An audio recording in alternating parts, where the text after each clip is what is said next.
Should I do a review? Yeah, sure, why not? Chip and Dale Rescue Rangers, they return. Oh man, you should know that show. That show should have fond memories for you. Don't it give you nostalgia? Nope. Where I live, believe it or not, we actually had some freaking damn issues. So if I didn't have Disney, which of course we didn't have Disney Channel later on in my life, well, basically like when I was like 6 or 7, maybe 7, maybe 8. I think, yeah, 8 years old. So the thing is this, 7 or 8 years old. The thing is that DuckTales, Chip and Dale Rescue Rangers, Aladdin, the animated series, Timon and Pumbaa, the animated series, every single Disney show you can name in the 90s and late 80s, they actually put those at 2 to 3 o'clock. So if you know, I get out at what? 3 o'clock. So that means that every single damn show of Disney, except for of course Gargoyles, which I had no real reason to watch it, they were always far beyond my reach, and the VHS tapes were for Power Rangers. Power Rangers. Power Rangers. So that means that we didn't have any tapes to actually do any of the Disney shows. I would love to see the Latin animated series. Chip and Dale, I wasn't really even going to get into it anyways, but the thing that I'm like is that I'll try to watch it once, and if it's good enough, I'll watch it more. So Chip and Dale Rescue Rangers, I haven't watched a single episode.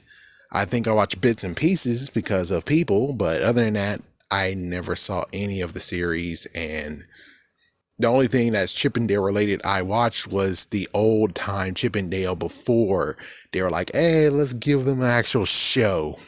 Yeah, the ones that were just completely jerks into Donald. Like, yeah, throwing a nut at Donald, and that's the Chip and Dale I know. So about this movie actually is pretty good. They do some interesting spins. They have lots and lots of crazy Easter eggs. Batman versus E.T. Oh, what the fuck is that? Excuse me. So the gist of the movie is basically, Dale. Yeah, Dale actually kind of destroyed the show. Yeah, because he left the show to go to another show, and that other show never actually got anything closer than a pilot. Well, the Rescue Rangers got canceled, and then everyone went their separate ways. We have Chip, who actually became a insurance salesman. We have Gadget, who's good with gadgets. And we have The Fly, who actually is now a stay-at-home dad. And of course, we have Monterey Jack, who apparently still is addicted to cheese. So that means that his addiction was written into the show just because it was interesting and funny, and why not allow it to be a part of his character? It's like, it's either that or the cheese on set has to be taken away. It's like, yeah, there's no free samples. There's no, you know, tray, the table for anyone. It's like the table's there, is that there's no cheese there whatsoever. But they put cheese there, and well, might as well go into the addiction instead of actually being, fighting his addiction. Yeah, so the crazy part is like, I guess they based them on themselves, because that's how the characters are. They kind of based on themselves. It's too bad Gadget here is about the gadgets. Basically, she's an auto mechanic, and she knows how to fly the plane. I know that might be a little bit of a spoiler, but not truly. But it's just some interesting fact that she does know how to fly a plane, even though it's her character. But on the other hand, it's like, yeah, but if you flew the plane in the show, you had to get training of how to actually pilot the plane. It's either that or they would have gotten a stunt double. So, and it would be kind of funny, because like, she had a stunt double, and her stunt double is her twin sister. It's like, yeah, she has a twin sister, and they both actually, reverse back and forth. And twin sister, who knows, could be a little bit pissed off too, the fact that she didn't share the limelight with her because, well, she's a stunt double. Usually stunt doubles don't actually get any true credit. They get credit, but they don't get credit to the point where they're a part of the cast party and they're part of the videos and stuff like that. They're like most likely in the behind the scenes thing. But no, they allowed her to be able to fly the plane and know how to still tinker and build things. So, okay. I would have preferred actually the idea of just being like, yeah, there was twins, just like the Mary Kate and Ashley, just like little nod and wink, being like, yeah, Mary Kate and Ashley was something that existed, where I think they both played the same character and they went back and forth, kind of like I think Zack and Cody did it. Yeah, they did it once. Yeah, they did that in the Nightmare Room. So it's like, yeah, so it happened. That's part of the 90s. Yeah, well. Nightmare Room was in the 2000s, but even so, you kind of understand what I'm saying.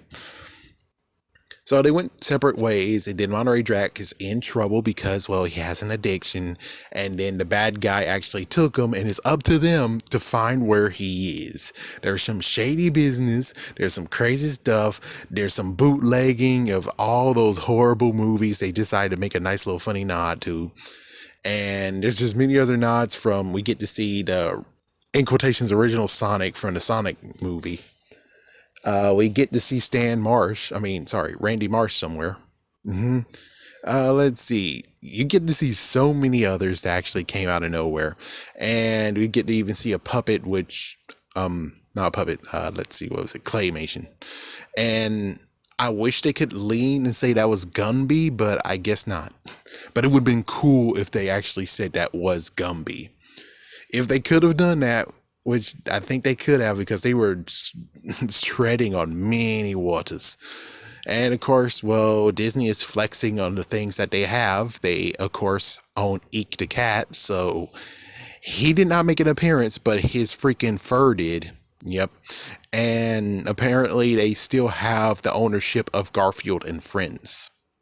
Allegedly. I'm pretty sure they might actually just own the license, but I know, it's like, it's either that or they ask, and it's like, I'm pretty sure they didn't ask. They are able to do whatever the fuck they want.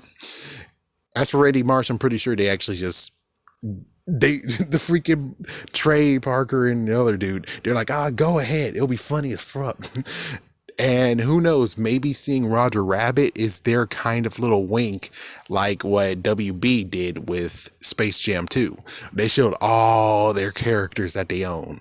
Meanwhile, with Roger Rabbit, there is actually some rumors that Warner Brothers is maybe going to sell the Looney Tunes to Disney. Yeah, it's kind of funny, isn't it? It's like, yeah, so they're going to sell those to Disney. So that means that they technically can make Roger Rabbit 2. This time there won't be any fight between Disney and Warner Brothers. Disney own all of them, and they can actually do it. As for the whole thing of, will they respect the Looney Tunes? I doubt it. It's like, I doubt it. They have their own freaking thing, but time will tell if this even is true. But if it is true, then Roger Rabbit 2 can actually happen. Even Roger Rabbit 3. All right, I think this. Oh yeah, don't forget about Tigra. Tigra makes a special appearance, which Tigra actually looks just like her version from Avengers United We Stand. Which I'm shocked that they didn't even try to teach her. It's like, come on, Disney know about Tigra, so you're telling me that Marvel Studios has no plan to get Tigra up in here and basically show the middle finger to DC, just the fact of they got, I forgot what that furball's name is, but they had her in Wonder Woman 2, and it wasn't that good. She looked horrible. So get your freaking artist, make Tigra. Tigra can show freaking Wonder Woman in the middle finger, just like how Moon Knight did. But we'll just end it by saying this. Like or don't like, watch or don't watch, I like it. I definitely might get the DVD, but I doubt it will be on DVD. But I'm just saying that this might be a Black Friday grab, not an actual I'm going out and getting it full price. It might just be a Black Friday grab because it's like, yeah, excuse me, I'm just going to pay the ticket for it. Yeah, I'm just going to pay the movie ticket, which, lo and behold, the paying movie tickets now actually at $10. Son of a bitch, went from $7 to $10. Oh, what the fuck? It's like, yeah, so it's like straight up $10, and it's like, oh, well, okay, then I guess that will be okay. Anyways, there you go. I don't think it was a bad movie. I think it was actually very, very good. It was very awesome. Good. No spoilers either. Hey, isn't it awesome? No spoilers. I did it. I did it. Yeah, but dude, man, the main villain though, it's just sad how that played out. Yeah, and then they contradicted. It's like the funniest part is like they did contradict themselves. So movie mistakes kind of have to have another question on this because it's like, yeah, the main villain, he didn't supposed to do a certain thing, and then his Lost Boys, it's like, yes, his freaking group of merry kids, they didn't do it, but he did, and it's like, how does this make sense, man? How does this make sense? And I guess technically, since it was in the trailer, it's kind of cool that they have Baloo returning for the Bare Necessities, but I guess technically it was part of DuckTales where Baloo was allegedly the other bear. Yeah, allegedly the bear in that one. I think it was either that one or it was Tailspin. It was Tailspin. Oh, my mistake. It was Tailspin. So it sucks that they didn't mix that character together. It's like, yeah, it showed that it didn't mix the character together. It looks like Baloo and that other guy, that other bear that can fly, are two different people. And it's like, oh, that sucks. But it would have been cool if they would have done it. And well, it was kind of sad that Seth Rogen is in this movie. It's like, yeah, Seth Rogen is in this movie. Cool. Very cool.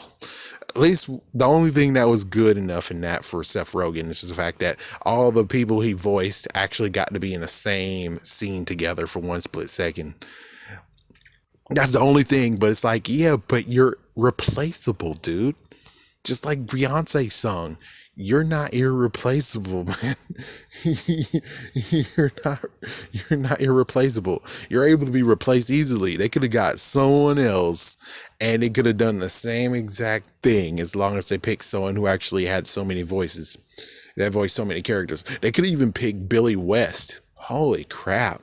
And they would have picked Billy West? Oh, damn. But anyways, I'm going to go. All right, just walk out of the room and enter like you're at work. Hello! No, no!